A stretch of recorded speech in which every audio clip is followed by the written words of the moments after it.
And it's just basketball. At the end of the day, it's just basketball. Like and subscribe on the way in the door, my people. I hope you all are having a truly fantastic day today on this Monday.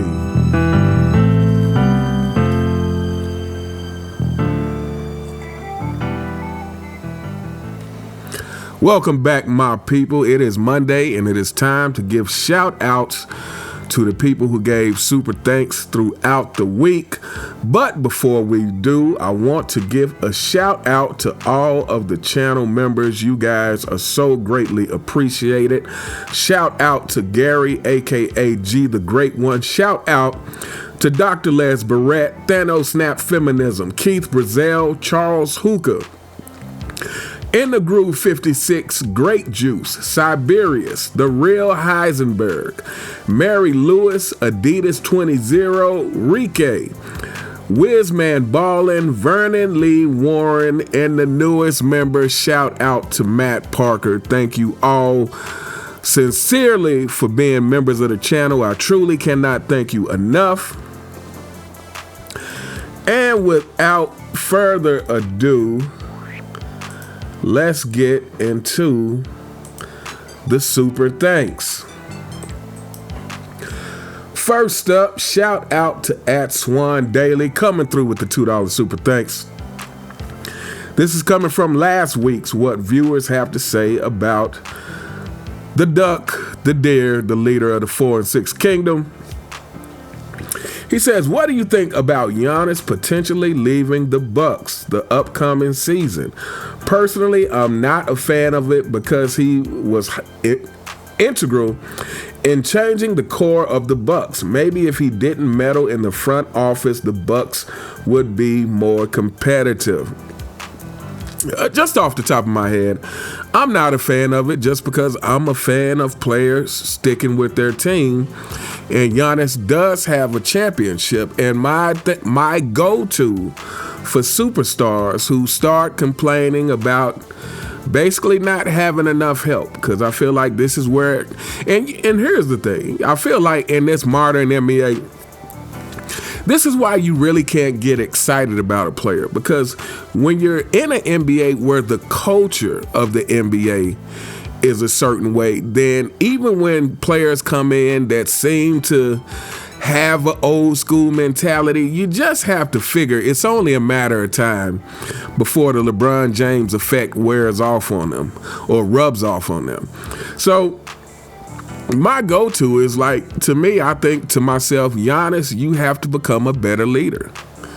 You have to become a better leader. Like, again, you have to figure it out as the star of the team, and you can't just start looking around and saying, I don't have this help and that help. You have to become a better leader at holding your teammates accountable. You have to become a better leader at figuring out how to get the best out of your team.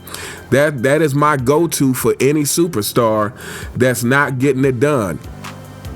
And that goes the same for Giannis. You know, I think if Giannis would increase his leadership, he would have more success. But anyway, shout out to @SwanDaily. Thanks so much for coming through with the $2 super thanks. Thank you so very much for your continued support of the channel. Next up, this is coming from the same video.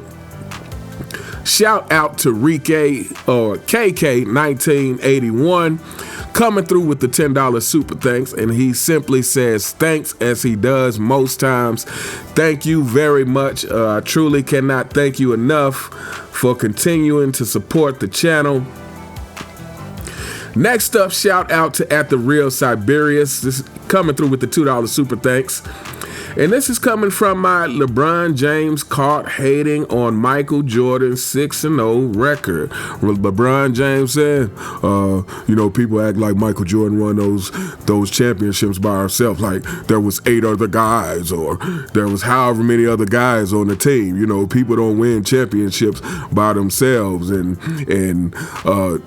Actually, when Paxson hit the shot, Jordan even never handled the ball. It came from Pippen to Horace Grant.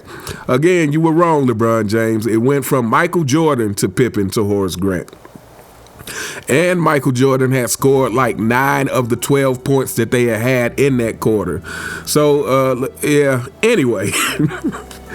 Shout out to At The Real Siberius. He says, 2 things reveal an individual's character to me more than anything else. Adversity, being forced to deal with and confront challenges and overcome obstacles, especially ones you have failed to triumph over in the past. Other people's success, seeing others around you achieve and prosper instead of you, and sometimes in spite of you. We all face hardships in life. However, how you meet those challenges or how you interact with others in the midst of those struggles speaks volumes about you as a person. Also, how you treat people when you are seeing those around you succeed, especially if you are failing or coming up short in that moment, reveals your true feelings about those individuals and their successes. Character matters. Integrity matters. Personal accountability matters. Facts all across the board. Shout out to At The Real Siberius. I completely agree with this. Yeah, it's like I said, people say hardship builds character, but to me, it's like no hardship reveals your character. It simply reveals who you are. And if you're the kind of person who is an overcomer, then that hardship is going to expose that about you. If you're the kind of person who is going to try to cheat the system or take shortcuts in the face of hardships, or just shrink and not try to overcome it at all, then the hardship is going to reveal that about you. And yes, the other thing he said, absolutely, how you deal with success of other people's. And to me, that covers so many layers, including how you deal with the success of your teammates. And again, I always think back to how happy Jordan seemed to be for Steve Kerr for being able to hit that game winner. And I always think back to the fact that really it seems like Jordan wanted Steve Kerr to have that chance because, again, Steve Kerr had just missed a clutch shot, I think maybe a couple of games before, or maybe it was in even the last game. Somebody can drop it in the comments if they remember. But Steve Kerr's wife had told Jordan that Steve Kerr was still upset about missing a shot and hadn't been sleeping. And so Jordan came to him in that game and said, hey, if they double team me, I'm coming to you. To me, that was a calculated move by Jordan because he wanted Steve Kerr to have that second chance, because he trusted Steve Kerr because of the camaraderie they had built in practice, having the fight as teammates will do if you're having a competitive practice. But he wanted Steve Kerr to have that chance at redemption. And like I said, if you go back and watch that play, Michael Jordan absolutely could have taken a shot. Yeah, the double team came over, but Michael had kind of up-faked and split the double team to actually pass to Steve Kerr. So when he had split the double team, he was open enough, especially considering it's Michael Jordan. He could have got a great look at that shot. But Michael Jordan wanted his teammate to have a chance at redemption. And when Steve Kerr hit that shot, Michael Jordan was very happy for Steve Kerr.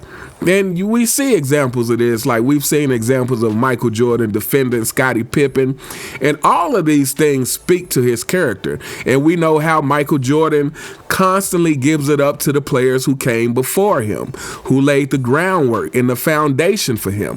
All these things play into his character, and we see the opposite in LeBron James. LeBron James rarely heaps praise upon his teammates, and I mean heap praise. I'm not saying just mention it because he's in a situation where somebody else brings it up and he has to address it and oh yeah, that was a good shot by Ray Allen, after all the hard work I did in the game. I'm glad he was able to not let me lose. The fact that LeBron James, you don't really hear him heaping praise on the people who helped him get to where he is, and the fact that he is constantly trying to knock down previous eras. So that speaks to his character. And so, yeah, these are facts. Adversity reveals who you are, and how you are in the face of other people's successes reveals who you are. Shout out to At The Real Siberius. Thanks so much for the $2 super thanks. Thank you so very much for your continued support of the channel. And next up, shout out to At Swan Daily again. This is coming from my Bill Burr. Gives his opinion on Michael Jordan and The Last Dance. He comes through with the $2 super thanks, and he says, it's funny how Bill Burr is defending Jordan's harsh leadership style to this degree. A lot of his recent comedy specials often criticize how sensitive modern society is. I mean, it affects him greatly because people went from expecting offensive stand-up bits to canceling stand-up comics in 20 years. Facts. Yeah, I would imagine, for a comedian, trying to do comedy in this day and age has to be, it has to be a daunting task. And, the one thing I really have never understood about anybody, well, it's kind of just like you LeBron James fanboys. It's like, you come to my channel and, want to call me names and complain and do all your griping, blah, blah, blah, blah. When you clicked on my channel, every time you see my channel, you could just continue to scroll on by. But no, because you like pain and you like to complain, you decide to click on my channel. And it's the same thing with comedy. I feel like, or anything for that matter. I feel like why people would go to a comedy show and then get offended. It's like, if you don't like it, you can leave and get up and go somewhere else, and then you don't ever have to see that comic again.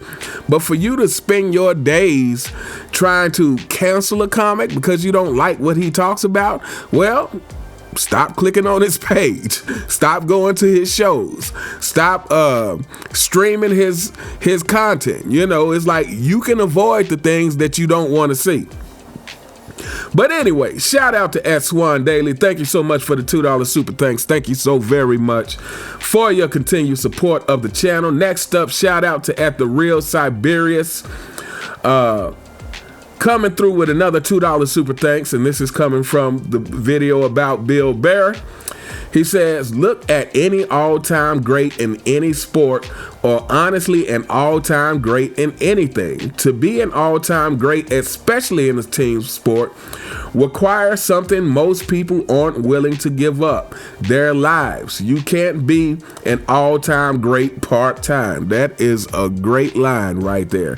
You can't be an all-time great part-time. Facts. This is something, this kind of ties into like me saying that LeBron James is the most inconsistent superstar we've ever had, because he's had great moments, but he can't maintain those great moments because he's not a hard worker like that, because he doesn't have that killer mentality that people want to pretend like it's not a big deal that he doesn't have it. Yeah, but anyway, he says, you can't be an all-time great when it's convenient. You are an all-time great every minute of every day, and it's going to rub a lot of people the wrong way, and for a myriad of reasons. You are going to have to drag people with you kicking and screaming. You are going to have to get in people's faces. You are going to have to yell at people. Why? Because they are unwilling to make the same sacrifices as you. The harsh reality is they don't want to be all-time greats, even if it's what they say. Facts. A perfect example is the Redeem team. Everyone was going to the club except Kobe, who was going to the gym. Every other person on that team wanted to have fun. Kobe wanted to be the greatest. They aren't the same, and to call them the same is a huge disrespect to Kobe or Jordan or Bird or anyone like them. I add Magic to that list and others. Says, you think Jordan is a nice guy. You think Tom Brady is a nice guy. You think Wayne Gretzky is a nice guy. You are you are diluting yourself. Every single one of them would be in your face, forcing you to be better. And honestly, I would argue that Michael Jordan actually is a nice guy, but not on the court. And this is one of the things that's so frustrating about the mainstream media and LeBron James fanboys, who, is they try to use this excuse of LeBron James being this so-called nice guy. But actually, I feel like based on how LeBron James has handled himself on the court, he can't be that much of a nice guy. Now, you can say what you want about MJ being an a-hole on the basketball court in a competitive setting, which you have to be, like you said.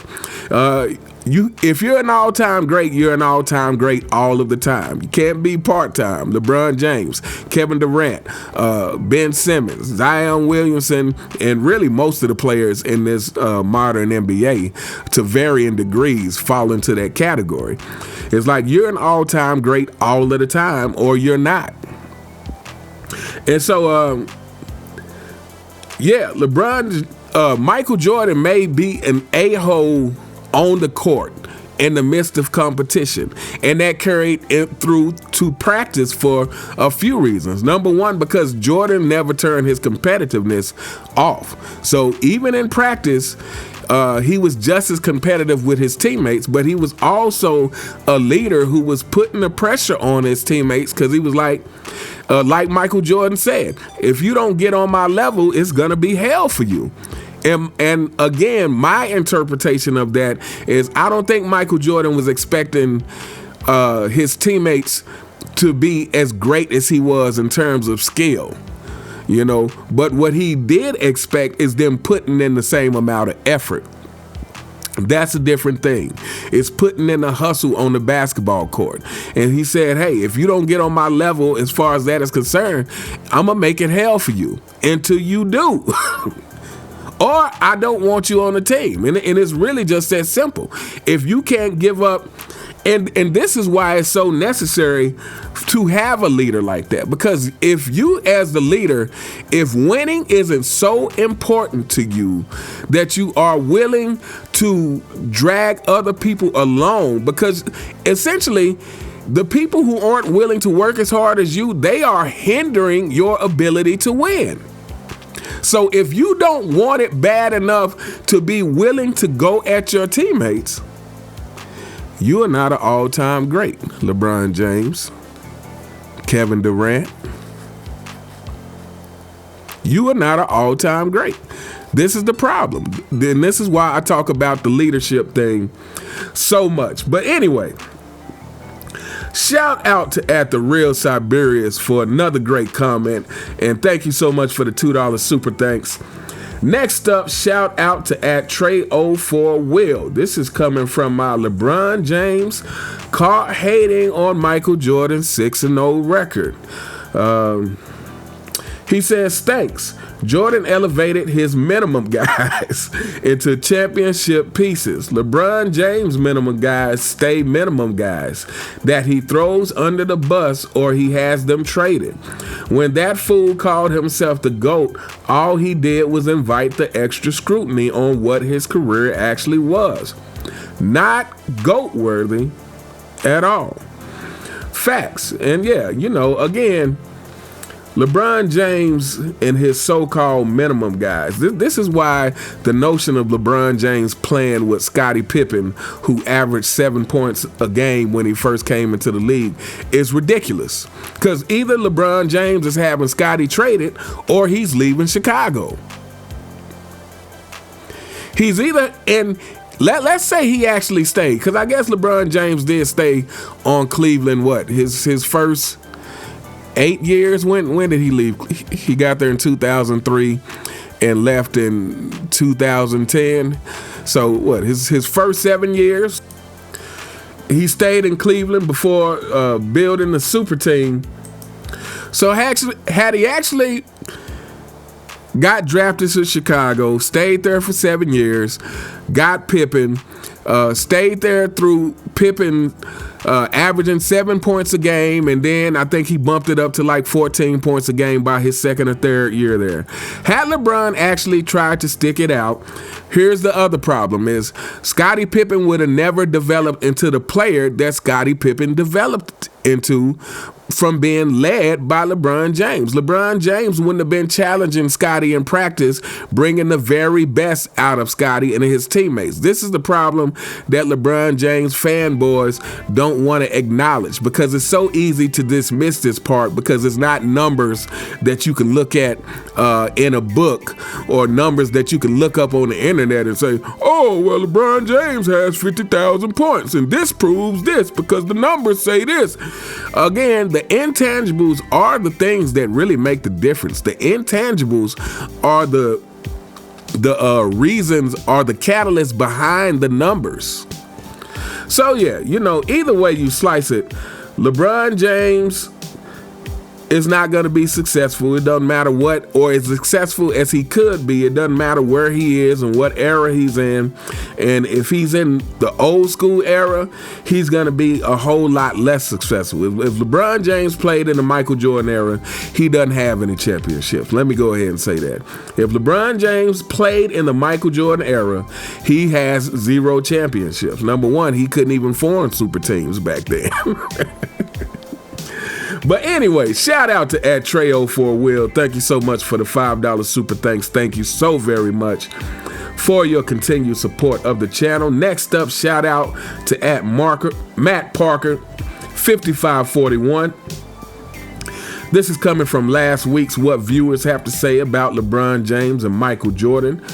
And he comes through with the $2 super thanks. He says, there are videos of Kobe, Amari, JaVale McGee, Dwight Howard, and LeBum working out with the Dream Olajuwon to learn post moves and footwork from the legend himself. It's obvious that Kobe learned the most. Funny thing is, even Dwight learned more than a deer. Goddamn. He said, this LeBum is just delusional about his skills and IQ. I would imagine every one of those guys learned more than LeBron, more than LeBron James. Again, because LeBron James' attitude is he's a know-it-all. So people like that typically don't really pick up anything. And let me say this, that whole know-it-all mentality comes from insecurity. It comes from being not wanting to be exposed for really not knowing things and being challenged to actually better yourself. Like, it comes from a place of laziness. It's easier to just stay the same and try to convince everyone that you are right than to make some changes. So yeah, I'm sure all of those guys learn more from Hakeem than the duck, the deer, the leader of the 4 and 6 kingdom. Shout out to Matt Parker 5541. Thank you so much for the $2 super thanks. Thank you so very much for your continued support of the channel. Next up, shout out to @TheRealHeisenberg coming through with the $5 super thanks. This is coming from Michael Jordan will make $40 million a year to come and try to save the NBA from the duck. He says, I certainly hope MJ does great with the commentary and gives his true opinions on the players and the current state of the NBA. I don't expect him to be overly critical of today's game and players, but basketball will be completely over for me if he ends up sounding like a member of the CFL. Although I loved Magic as a player, he was a disaster when it came to the commentary, in my opinion, and felt like he backtracked too often on his opinions like he did with The Chosen One. Thank you for all the great content and keep your foot on the necks of the CFL. You can guarantee that I will absolutely do that. Hey, fanboys, let me let you in on a secret. I'm going to continue to do that even after LeBron James retires. You guys will still be catching hell from me after your king retires. Number one, because we know LeBron James is going to do everything he can to stay in the spotlight, and that includes tweeting ridiculous things. I'm sure he's going to show up on many more podcasts to try to keep some limelight on himself. And so, yeah, it's never going to end, LeBron James fanboys. So you guys can, be happy or sad about that, whichever one you choose. But, yeah, in terms of MJ coming, like I said, MJ has always been a positive person. So I don't expect him to be harsh in his critiques of today's game. I expect him to try to look towards the positive that he can find, but I'll just be honest, I don't see MJ. I don't think it's in MJ's character to become a member of the CFL. I can't ever see Michael Jordan saying things that he truly doesn't believe. Let's put it that way. If Michael Jordan doesn't believe it, I feel like he's just not going to say it. And if it's something that goes against what he believes, I believe he's going to speak up on that as well. I'm sure he'll be eloquent in the way that he does it, but I just don't think it's in Michael Jordan's character. And again, he doesn't need the money. I'm sure he's coming back as a favor for NBC. I'm sure he's coming back because he loves the game. And so because of those reasons, I feel like he wouldn't cheat the game by putting out false narratives like everybody else does. I feel like if Michael Jordan feels like it's going to harm the game, he wouldn't do it. And so, for that very reason, for the very reason that Michael Jordan has always showed high integrity, I can't see Michael Jordan ever capping, like the rest, like a lot of these other players do. I just can't see it. I don't think it's in him. I would be highly surprised if it ever seemed like that from Michael Jordan. But anyway, shout out to @TheRealHeisenberg. Thank you so much for coming through with the $5 super thanks. Thank you so very much for your continued support of the channel. Next up, it's coming from the same video. Shout out to @SwanDaily coming through with the $2 super thanks. He says, it's honestly hilarious how the greatest basketball player of all time isn't a huge fan of the three-point shot. Once again, this is the greatest player of all time, and most of his game isn't highly predicated on the three ball. This is definitely a fact that will be insightful to modern players. Yeah, and I mean, if you look at somebody like Shai Gilgeous, who, the way it's looking like right now, I feel like OKC, to me, are looking like the inevitable champions. But who knows, in this day of shooting a million threes, anything can happen. But yeah, Michael Jordan said at one point, like, he didn't want to take a lot of threes because it takes away from his game, which is to slash and penetrate. And let's talk about everything that does. Obviously, mid-range and the closer you are to the basket is a higher percentage shot. Again, it doesn't matter what the analytics say about 40% of threes being greater than 60% at twos. It doesn't matter about that because the three is still the most inconsistent shot, and it will always be. It will always be. The further you get away from the basket, the least consistent it will be. It is inevitable. That is also a fact. It's inevitable. So when you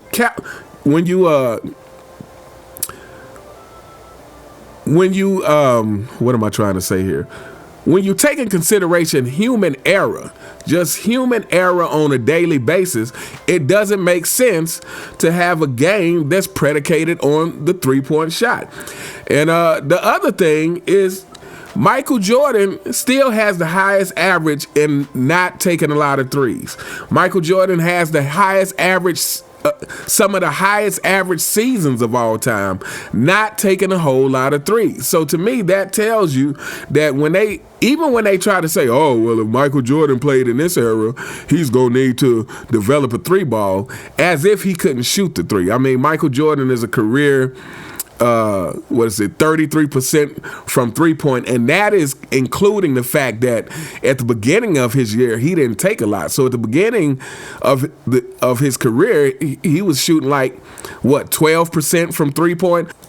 So despite him shooting so poorly in the early part of his career, because he was taking less than one shot per game, he still ended up shooting league average. So that's saying a lot. So Michael Jordan would be able to shoot the three-pointer. That's not even a question. But he wouldn't have to. This notion that he would have to be able to shoot the three ball in today's NBA is ridiculous, because he would be averaging even more points because of the lack of physicality, because you not being able to impede the offensive player's progress to the rim. He wouldn't need a three ball. He could average 40, 45 without shooting a three. But anyway, shout out to @SwanDaily. Thank you so much for the $2 super thanks, and thank you so very much for your continued support of the channel. Next up, shout out to @Papa Yogito, coming through with the $10 super thanks, and this is from the same video. It says, "Hey, I have been listening to you while doing homework and gaming. My wife, who isn't even the biggest follower of the NBA outside of what I talk about, laughs whenever you do a LeBron James impression. There is one thing I want to highlight though. I remember Bronny James making a specific comment saying he isn't a effing robot. I don't think that was to only the media or Stephen A. Smith. I think a hefty portion of that was for his pappy. Take it from a father with two grown teenage girls graduated from high school. They do not like to be micromanaged.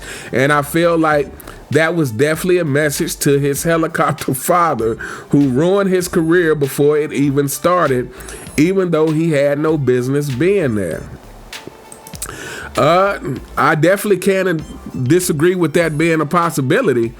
And this is, comedian Ari Spears said something about the LeBron James confronting Stephen A. Smith thing. And he said, you remember early in LeBron James' career when he was getting into it with some players. I can't even remember what game it was, but I remember what he was talking about. He was getting into it with some players, and his mom jumped up trying to get in the middle of it, and he told his mom, "Sit your A down."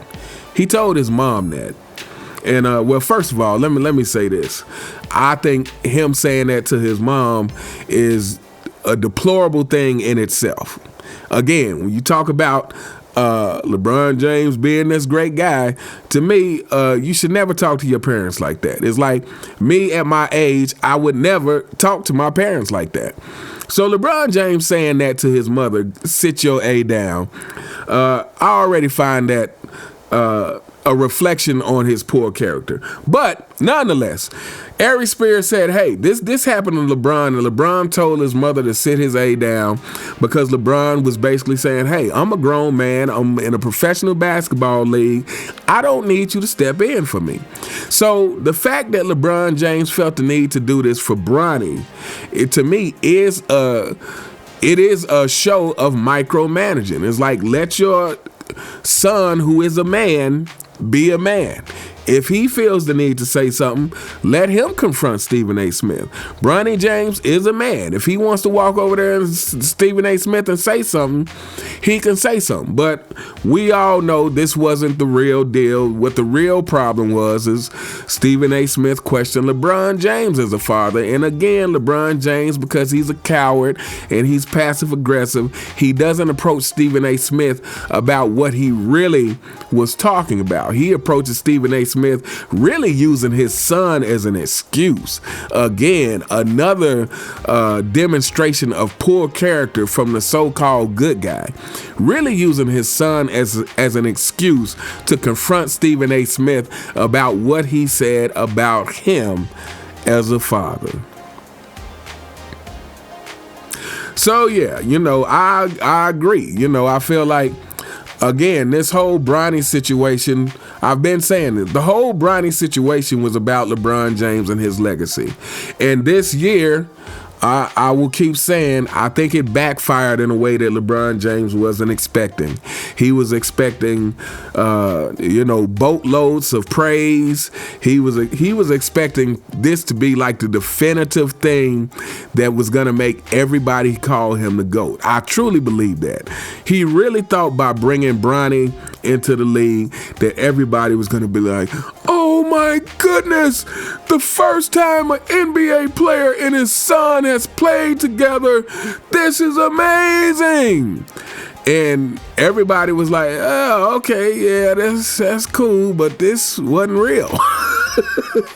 This was a manufactured moment, much like LeBron James' manufactured career. So, I think this whole thing backfired on him. And this, at the end of the day, if Bronny really wanted to be in the NBA, Bronny would have felt better if he had actually earned it. Bronny James himself would have felt better if he would have said, hey, Dad, you know what? I'm going to just stay in college. I'm going to work hard, and I'm going to try to get drafted on my own. Let's not do this, put me. But LeBron James was probably, hey, son, now, I'm going to really need you to go ahead and be ready to get in the NBA now. I've been telling people that you're better than NBA players, and this is really, I'm getting desperate here now, son. Now, everybody still thinks Michael Jordan is the GOAT, and I feel like this right here really will make me the GOAT, son. So I need you. I really don't care what you think or how you feel about it. I need you to get it in gear and come on and join the Lakers with me. I can make it happen, but I need you to say that you're on board with this. I need you to say this is your dream so it doesn't look bad on me. But yes, son, I really need you to get ready and to come on and join the Lakers now. This is about me, son, not you. Think about me. Shout out to Papa Yogito. Thank you so much for the $10 super thanks, and thank you so very much for your continued support of the channel. Next up, shout out to at the Doctor 3196. This is coming from the same video. And he says, the popular book 48 Laws of Power by Robert Greene has a chapter for this. Law 16, use absence to increase respect and honor. By strategically limiting one's availability and presence, you can elevate your perceived worth and command more attention and admiration. This law suggests that too much circulation can diminish one's value, making them appear common. NBC and MJ will be strategically choosing his appearance and an appropriate pace to build anticipation, and I'm assuming this is supposed to be theatrically, so we can get the most amount of dopamine. Fanboys, y'all never been pursued by a woman or men or by anyone ever, so y'all are just simps without a clue how a valuable person moves in life. LeBron keeps saying things nobody even asked for free. Michael is begged and being paid to say anything for us. See the difference there? Do you understand English? This is facts and facts and facts and facts. This is free game for the younger generation who is listening. You can indeed increase your value by making yourself more sparse. This is something, even as a musician, I learned. It's like doing shows in your own town. You want to be selective about how many shows you do in the town where you're from, because people get used to seeing you. You stop becoming as big a deal to see. So this is absolutely fact. And what he says here is like LeBron James keeps offering his low IQ opinions for free, while Michael Jordan is being paid top dollar to come and participate in some selective commentary. You know, the title special contributor, to me, that lets you know that this is not going to be a regular thing for Michael Jordan. Like he said, this is going to be a strategic segment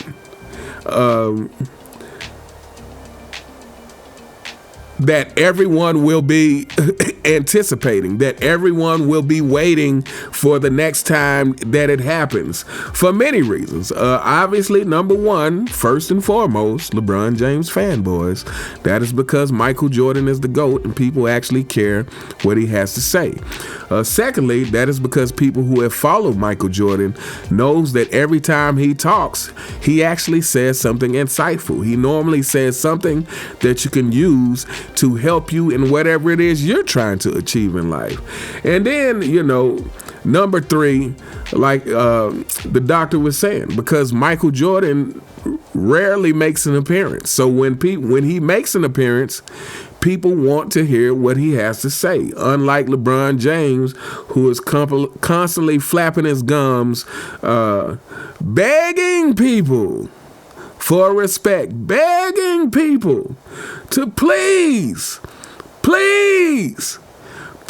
just call me the GOAT. Please, I just want to feel how it feels one time for someone to call me that. I just want to know what Michael Jordan feels like. I got the number 23 on, but that didn't do it for me. I do the fake powder toss, but that didn't do it for me. I made Space Jam 2, but that didn't do it for me. Please, I'm begging the general public, please, just call me the GOAT, even if you don't believe it. Please, just for my own ego, for my own sake, for my own sanity, please call me the GOAT. LeBron James, never, ever, ever, ever. Shout out to the Doctor 3196. Thank you so much for the $5 super thanks, and thank you so very much for your continued support of the channel. Next up, shout out to @MattParker5541 coming through with the $2 super thanks. Coming from the same video, he says, there's one sure way to get back ratings to the level of the 90s. Have a one-on-one matchup of MJ versus LeBron. With 2 months of prep time from now, MJ at 63 would definitely take it as a challenge and whoop LeBron's A in a first to 11-point contest. We'll probably see LeBron flop and cry even in this. Make it a pay-per-view like boxing. I'd pay top dollar to hear MJ talk trash while killing LeBron with mid-range jumpers. You know what? I feel like I can't definitively say Michael Jordan would win at age 62 because, again, Father Time is undefeated. We all just witnessed this Mike Tyson, even though I have a feeling this Mike Tyson thing was rigged against Jake Paul or whoever the guy, Logan Paul or whatever his name was. I have a feeling that, but at the end of the day, Father Time does catch. But having said that, it also wouldn't surprise me if Michael Jordan won at this age either, just because Michael Jordan's knowledge for the game is so far past what LeBron James' knowledge for the game, and Michael Jordan is so fundamentally sound. I feel like he would be able to use those fundamentals to overwhelm LeBron James. I'm gonna say something really quick. I'm actually gonna do a video on this. I was watching a YouTuber who will remain nameless say that it was disrespectful because I guess Stephen A. Smith had some guest on saying that a 50-year-old Michael Jordan could beat LeBron James in his prime. Now, that is something I absolutely believe. I absolutely believe Michael Jordan at 50 years old would beat LeBron James. And the reason I believe that is because at 50 years old, Michael Jordan was still playing a lot of these young players one-on-one and giving them the business. The stories are out there, and we all know, LeBron James fanboys, that your king said one-on-one in real basketball, But what he was really saying is, man, people keep beating me that one-on-one, so I don't want to play it no more. I'm done because it's too many stories getting out there about me getting beat, and that's hurting my GOAT case. For anybody to think that At age 50, Michael Jordan is still beating all these young players. And a lot of these players who Michael Jordan beat, is there are stories about these same players beating LeBron James. Who's it? Michael Beasley. There are stories about some of these same players beating LeBron James. And so, yeah, to think that a 50-year-old Michael Jordan wouldn't beat LeBron James in one-on-one, no, I'm sorry. I feel I would put all of my money on Michael Jordan at 50 versus LeBron James in his prime. I'm putting all of my money on it. But yeah, now at age 62, I don't know. But like I said, I wouldn't vote against Michael Jordan. I would never vote against Michael Jordan, especially against LeBron James, who has terrible fundamentals, who is weak mentally, doesn't have great handles, doesn't have a great shot, doesn't have great post-up moves. Yeah, I feel like Michael Jordan has just the basketball knowledge to pick that guy apart any day of the week. But anyway, shout out to @MacParker5541. Thank you so much for the $2 super thanks. Thank you so much for your continued support of the channel. Next up, shout out to @SwanDaily. This is coming from Michael Jordan's agent destroys LeBron James for running to super teams. This is Michael Jordan's former agent, David Falk, who said, hey, if Michael Jordan got to cherry pick his teams, he would have 15 championships. And I don't disagree with that. Now, we can argue anywhere between 10 and 15, but the point is Michael Jordan would have a ridiculous amount of championships if he just was able to choose his teams. I say that, but Michael Jordan would never choose to play against the competition. I also feel like that too. But, because if he did, it wouldn't make him who he was. But anyway, Swan Daily comes through with the $2 super thanks. He says, I truly never liked that question that the journalist asked. Jordan and Shaq. Jordan was a 4-time champion at that point in time, and Shaq didn't win a championship yet. Why are we comparing a 4-time champion to an unproven player? I'm assuming he was talking about the fact that I brought up when they were asking Michael Jordan how they were going to handle the Utah Jazz, because, the Jazz had just swept Shaq at that point, and Michael Jordan was like, I ain't Shaq. Again, just supreme confidence. To me, just that line shows you the level of confidence between Michael Jordan and the Duck, the Deer, the level, and the leader of the 4 and 6 Kingdom. That one line saying that, hey, I'm not Shaquille O'Neal. It means that Michael Jordan sees himself as more dominant than this 7-foot, 300 and something pound center who was as athletic as hell at the time. Because Shaquille O'Neal, to have been that size, super athletic. But Michael Jordan was like, hey, Shaq is not me. Don't compare Shaq to me. We are not the same. But had that been LeBron James, if they were asking a reporter, hey LeBron, how do you think you're gonna fare against the Utah Jazz when they just swept Shaq? Well, they have a better team than we do, and we're still coming back from injuries. And I feel like my ankle's starting to hurt. It's already starting to hurt. So I'm just gonna do the best I can. And if we lose, it's no big deal, because losing is no big deal to me. I've gotten quite used to it over the years, and so. Yeah, we're just going to do our best and let the chips fall where they may. This is a ridiculous answer LeBron James would have, because he's not confident.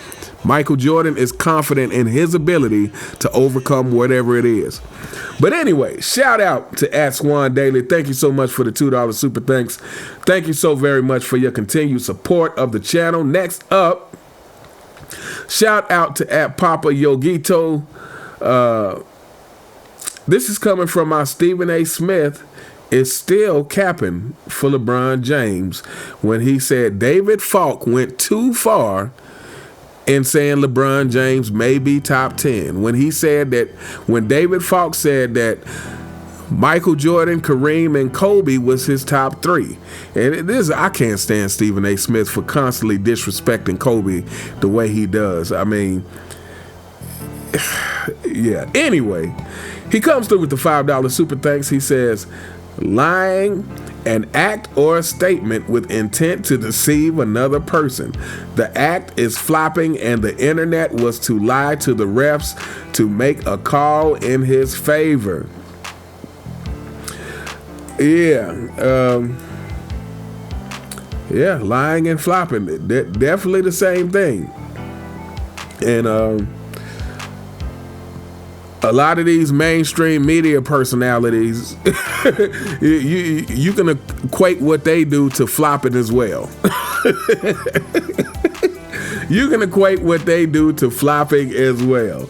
But shout out to Papa Yogito. Thank you so much for the $5 super thanks, and thank you so much for the continued support of the channel. Next up, shout out to Fade by the Father. This is coming from the same video. He says, technically, LeBron has played for 3 organizations, but he's played with a myriad of teams. He's shipping players in and out every year.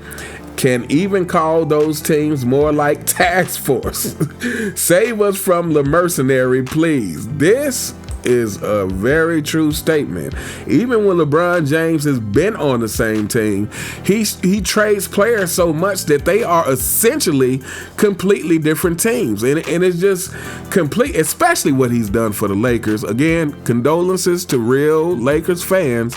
If you were Laker fans from long ago, you know, whether you're talking about Elgin Baylor or Wilt or Jerry West or Magic and Kobe and Shaq, and if you were a true Lakers fan in your soul, my condolences to what they have allowed the leader of the 4 and 6 Kingdom to do with you guys as franchise.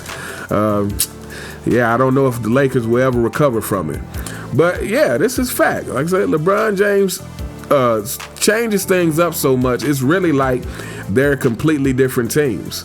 But shout out to Faded by the Father. Thank you so much for the $2 super thanks, and thank you so very much for your continued support of the channel. Next up, shout out to the Dr. 3196. This is coming from my LeBron James failed his lesson with Hakeem Olajuwon. And he comes through with the $2 super thanks. He says, meanwhile, Kobe, who worked with Hakeem a year earlier and is also on YouTube, surged, which I'm going to have to go check out that video. Maybe we have to do some comparisons, or maybe that's not even necessary because there is no comparison between LeBron James and Kobe. LeBron James is a duck and Kobe is a black mamba. Shout out there to Dr. 3196. Thank you so much for the $2 super thanks. Next up, shout out to @Trey04Will. He comes through with 2 $5 super thanks from the Stephen A. Smith video, capping for LeBron again. He says, thanks. Thank the basketball gods for Charles Barkley joining ESPN and MJ contributing at NBC. Stephen A. Smith and the rest of these front-running, clout-chasing writers have been pushing this LeBron James is unlike anything we've ever seen narrative for over 2 decades, which has afforded them the ability to leave their beat writer jobs for TV studios. LeBron James is not top 2 all time, and deep down inside, the CFL knows it. Yeah, I mean, I would like to think that these guys really know it. But, when you get used to capping for so long, you eventually start to believe your own BS. But yeah, we all know that this whole push for LeBron James to be 2 is just the most ridiculous thing. Everything they say about LeBron James is the most ridiculous thing. That is kind of one of the things that started making me pay attention more attention to LeBron James. Because again, at the beginning, I was indifferent to LeBron James. You know, I was hopeful for what LeBron James could potentially become. But, you know, a decade goes by and you keep hearing these great things and you watch some games and you like, yeah, he does. He makes some great plays here and there, but I'm not seeing this great player that they keep talking about. Like, I'm sorry, I'm just not seeing it. Again, when they talk about him on defense, the guy only has 5 first-team all defenses. Only 5 first-team.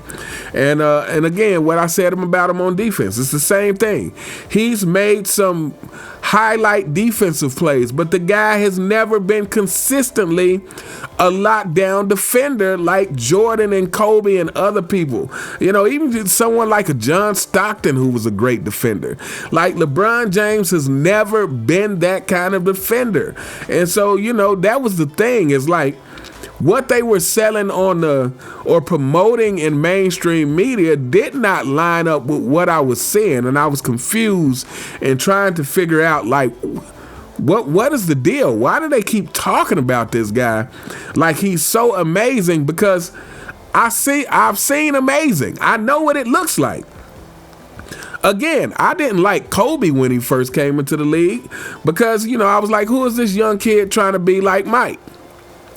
But Kobe won me over. Like when you see the work that someone is putting in, and what I mean see the work is like you don't get to see them in practice, but you see it on the court. You see that intensity. You see that undeniability. You see that fearlessness, and you see them getting better and better year after year. When you see that, you can't help but respect it. And when you see that, you know what greatness looks like. You're like, okay, you know, I didn't like this player, but I got to give it up to him. Like this guy is out here, you know, he's putting in the work. You know, he's a step above. Like he's above the average player for sure. And I mean the average superstar, not just the average. Like this guy's above the average superstar. He's putting in that work. You can't help but respect it. But with LeBron James, I never did see these things. Matter of fact, the more LeBron James' career went on, it's like he became less and less.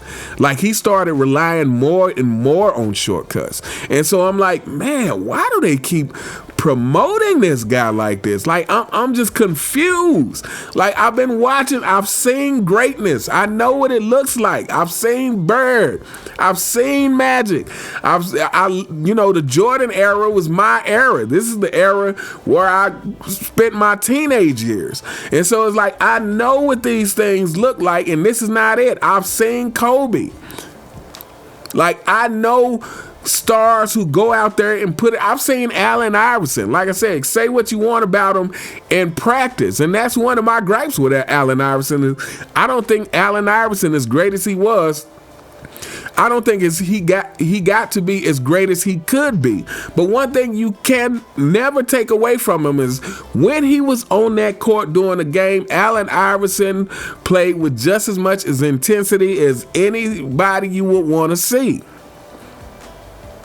But with LeBron James, I'm not seeing this. Like, I'm seeing this guy, I'm seeing players get in his head. I'm seeing this guy lose focus. I'm seeing him lose intensity. Like, I'm seeing him not being able to maintain consistency in his game. I'm seeing him fearful at times. I'm seeing him not be a good leader. I'm seeing him afraid to take the last shot. I'm seeing him make excuses when he loses instead of just saying, hey, man, that was on me. I'm the leader of this team, and I didn't get it done. Like, I'm seeing him make all kinds of excuses. And then to top it all off with everything I just said, everything that I just said about LeBron James, who you LeBron James fanboys, you cannot deny anything I just said. I know you will, but deep down in your hearts, you know the truth.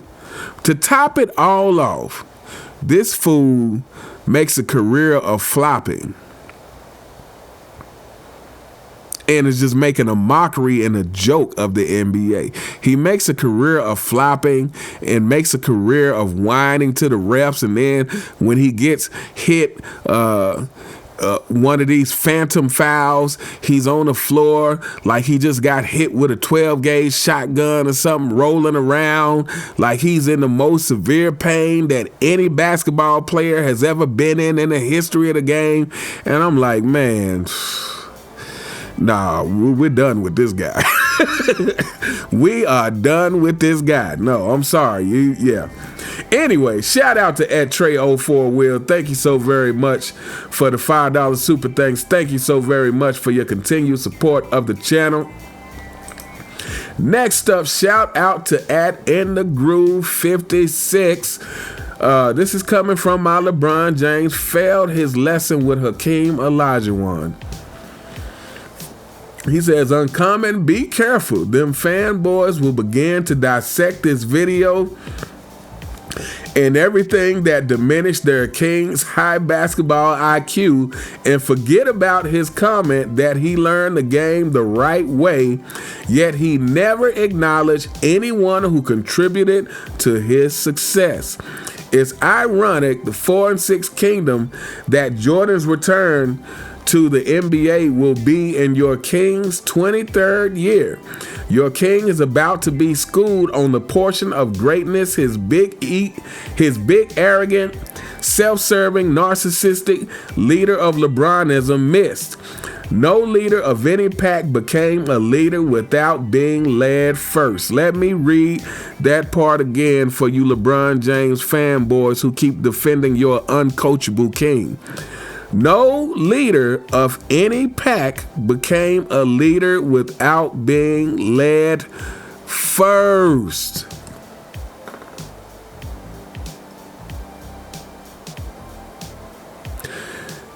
Let me read that one more time for you LeBron James fanboys. Let me read that for the younger generation, you know, who are still trying to find your way. Let me read that one more time. No leader of any pack became a leader without being led first. Facts, facts, and more facts. But let's continue. Says LeBron has had coaches fired because they didn't fit into his narrative, yet the ones who coached his championships team don't receive the recognition and the accolades, ends up going to the fanboys' hater files for future use. This will probably be the only video to surface about this topic, and I truly believe you won't find any of players going to LeBron asking for game enhancement skills. Last but surely not least, does LeBalco James realize that his comments of erasing that other 23 is about to come to pass?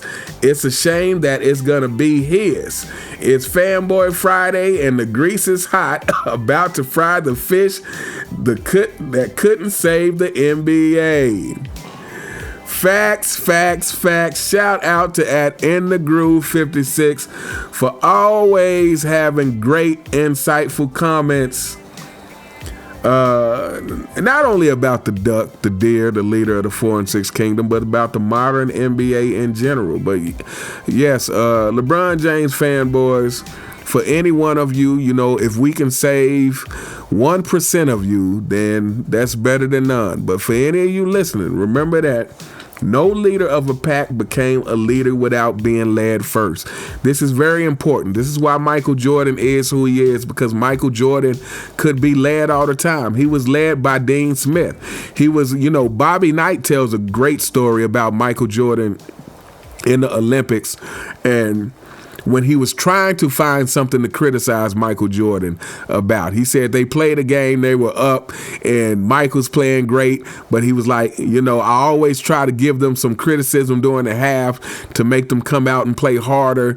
But he was like, I really had nothing to criticize Michael Jordan about. So I was like, Michael Jordan, you need to be setting some more screens out there. And the funny thing is, he said Michael Jordan just smiled at him and said, Coach, you remember you telling me that I was one of the fastest players you ever saw? And he was like, yeah. He was like, well, I'm setting them so fast you don't see them. But to me, that just showed Michael Jordan's ability to take in criticism without it rubbing him the wrong way. You know, Michael Jordan is okay with receiving the criticism. Like Michael Jordan is okay with being led. He's shown this over and over again throughout his career, and he's been led by some tough coaches. You know, Dean Smith, Bobby Knight with the Olympic team. He's been led by some tough coaches, which is why he was also a tough leader, but it worked. The tough coaching worked on Michael Jordan to get the best out of him, and Michael Jordan's tough leadership style, because Phil Jackson wasn't a tough coach in that sense. Phil Jackson was, like I said, to me, his greatest skill was just managing egos. And a lot of that was by allowing the players to be who they were. But Michael Jordan was the tough guy. And it worked. It got them 2 3-peats, 6-0, no game 7s. So yeah, fanboys, if you don't remember nothing else, but more specifically, I'm really talking to the younger generation, because honestly, LeBron James fanboys, you guys are completely hopeless. You guys are just entertainment for us. But for the younger generation, remember that. No leader of any pack became a leader without being led first. That is a great line. Shout out to @InTheGroove56. Thank you so much for the $5 super thanks. Thank you so very much for your continued support of the channel. And last but certainly not least, shout out to @AllDay2069. This is coming from my Rich Paul gives unclutched responses to Michael Jordan's ex-agent David Falk. And you better believe whenever Unclutched Sports talk, whatever talking points they have are going to be unclutched in the moment, meaning they're not winning anything with these comments. He says, this guy, Rich Paul, is not too bright. Isn't he doing the same thing David Falk did? The goal as an agent is to get clients. Fanboys, when will y'all stop allowing yourselves to be bamboozled, hoodwinked, and lied to? I can answer that for you. They will never, ever stop. They won't stop until the kingdom has completely fell to the ground. They won't stop until the majority of people start viewing LeBron James the way we currently view him now. Until the majority of people, once LeBron James retires and more stories come out about LeBron James and people get the true perspective on LeBron James. Like I said, I really enjoy watching these reaction videos from some of these from the younger generation, because seeing them come to the realization that LeBron James isn't what they thought is priceless. I mean, seeing the look on their face. Shout out to @ToriSama. Again, if you are not, if you're into reaction videos, go check them out. That is ToriSama, ToriSama.